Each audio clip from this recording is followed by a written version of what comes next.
Okay, so this is for your profile. You played junior in Alberta, right? Yep.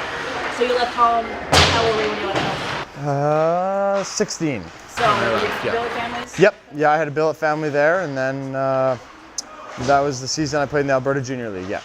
So what was it like to leave home to play junior? Leaving home to play junior, you know what? It was a unique experience. It's the first year you live away from home, but you know everyone on the team is like that. So you have billets who have done that before, know how to handle kids moving away from home for the first time, and the coaching staff understands. So it was a fun challenge. It took a little bit to get used to, but you know I really enjoyed it because I was able to focus on hockey, have a new experience, and obviously I missed my parents and my brother, but that's the nature of hockey, and that's just, I had to get used to it sooner than later. So. You played in the University of Denver, so did you go to college while you were there? Yep, yeah, you played at the University of Denver, go to school, went there for 4 years, got my degree in psychology, and played there for 4 years, loved living in Denver, had a great experience, and then last season was my first year playing pro hockey with the Florida organization, and then so this is my second year, but first year in Portland. So what motivated the decision to go to an American school rather than play junior in Canada? Yeah,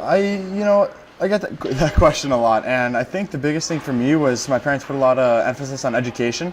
And you know, you look at the statistics, and the best goalies in the NHL aren't 20, 21, they're all 28, 29, 30, 31, so I was in no rush. Well, it's not always the attractive option because it takes longer to get to play professional, but hey. So do you think your psychology degree helps you on the ice at all? Does it help you? Definitely. I did a lot of classes in sports psychology and preparing and going through adversity, and I think it was a huge benefit for me, and I really enjoyed all parts of the psychology education program. So for me, it was an awesome experience, and I think definitely it helped me in my preparation and dealing with adversity. I don't know if this is not a comfortable question, this is fine, but from an outside perspective, it seems like there's a goalie and then there's a backup goalie. Right. Your time here in Portland does not look like that. It seems like the coach is really trying to develop both players. Right. Because every time I've interviewed him, he talks about developing players. Yep. Right. He seems like it's not like he's pissed off in Canada or he's pissed off in the league. Right. You know. Well, you know what's your experience with the coach in that regard of not? You know, the biggest thing for having a number one or number two goalie is whoever's playing well at the time and who gives the team the best chance to win. And you know, in the NHL, there's always a clear number one and a clear number two. But in the minor leagues, you know, you want guys to play.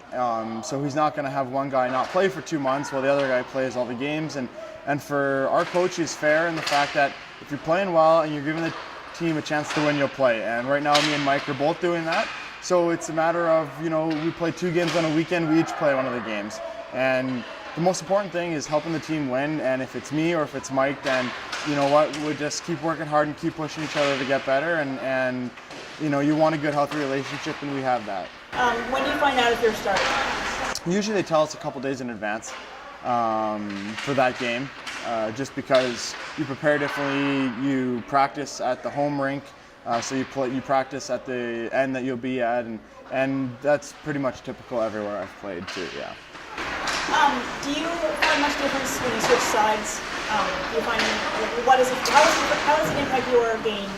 No, I don't think that matters or makes a difference. Maybe in a rink you've never played at before, but when we play at home here, you practice out at the arena. You've been at both ends, so it doesn't really make a difference other than maybe the benches are on one side. But no, it doesn't affect. How much of a competition is it between you and the other goalie? Is it against the other team altogether, or can you see the other goalie from where you are?